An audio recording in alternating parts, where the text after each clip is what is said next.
မြန်မာအာဏာသိမ်းစစ်တပ်ရဲ့နိုင်ငံသားရေးဝန်ကြီးဦးတင်မောင်ဆွေနဲ့အာဆီယံနိုင်ငံသားရေးဝန်ကြီးတွေဟာထိုင်းနိုင်ငံဘန်ကောက်မြို့မှာအလွတ်တဘောတွေ့ဆုံဆွေးနွေးခဲ့ကြတယ်လို့ထိုင်းနိုင်ငံသားရေးဝန်ကြီးဌာနကထုတ်ပြန်ထားပါတယ်။ဒီကနေ့ဇူလိုင်လ12ရက်နေ့မှာတွေ့ဆုံခဲ့ကြတာဖြစ်ပြီးအဲ့ဒီဆွေးနွေးပွဲကိုအာဆီယံအလှည့်ကျဥက္ကဋ္ဌနိုင်ငံဖိလစ်ပိုင်ရဲ့နိုင်ငံသားရေးဝန်ကြီးကတာဘာပတိအဖြစ်ဆောင်ရွက်ခဲ့တယ်လို့ဆိုပါတယ်။အဲ့ဒီဆွေးနွေးပွဲကိုမလေးရှားနဲ့ကမ္ဘောဒီးယားနိုင်ငံမှာလွှဲရင်ကျန်တဲ့အာဆီယံနိုင်ငံတွေမှာနိုင်ငံသားရေးဝန်ကြီးများတက်ရောက်ခဲ့ကြတယ်လို့သိရပါတယ်။အဲ့ဒီဆွေးနွေးပွဲမှာစစ်တပ်ရဲ့နိုင်ငံသားရေးဝန်ကြီးဦးတင်မောင်ဆွေကလူထုကောင်ဆောင်ဒေါအောင်ဆန်းစုကြည်ရဲ့ကျန်းမာရေးအခြေအနေနဲ့လက်ရှိအခြေအနေကိုအာဆီယံဝန်ကြီးတွေစီကိုတင်ပြခဲ့တယ်လို့ဖိလစ်ပိုင်နိုင်ငံသားရေးဝန်ကြီးကထုတ်ဖော်ပြောဆိုထားပါတယ်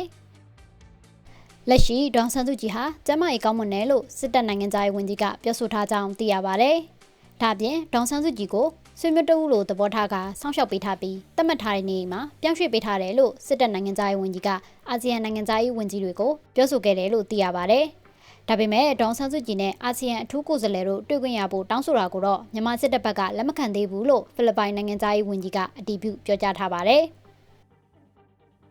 ဒါ့အပြင်မြန်မာနိုင်ငံရှိတိုက်ပွဲဖြစ်ရာနယ်မြေတွေကိုလူသားချင်းစာနာထောက်ထားမှုဆိုင်ရာအစီအစဉ်တွေအတွက်အာဆီယံအထူးကိုယ်စားလှယ်ကိုယ်တိုင်တွားရောက်ဖို့မြန်မာစစ်တပ်ဘက်ကခွင့်ပြုပေးခဲ့တယ်လို့ဖိလစ်ပိုင်နိုင်ငံသားရေးဝန်ကြီးမာရီယာထရီဇာလာဇာရိုကဆွေးနွေးပွဲအပြီးသတင်းစာရှင်းလင်းပွဲမှာပြောကြားခဲ့ပါတယ်။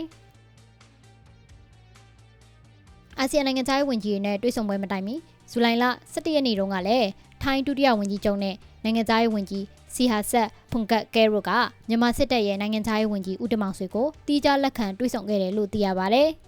အဲ့ဒီတွေ့ဆုံမှုတွင်နယ်စပ်လုံခြုံရေးမြစ်ရေညဉ့်ညမ်းမှုပြဿနာတဘာဝပတ်ဝန်းကျင်ဆိုင်ရာကိစ္စရပ်များနယ်စပ်ဖြတ်ကျော်ကုန်သွယ်ရေးနဲ့နှစ်နိုင်ငံစီးပွားရေးပူးပေါင်းဆောင်ရွက်မှုများကိုဆွေးနွေးခဲ့ကြတယ်လို့ထိုင်းနိုင်ငံသားရေးဝန်ကြီးဌာနကထုတ်ပြန်ထားပါတယ်။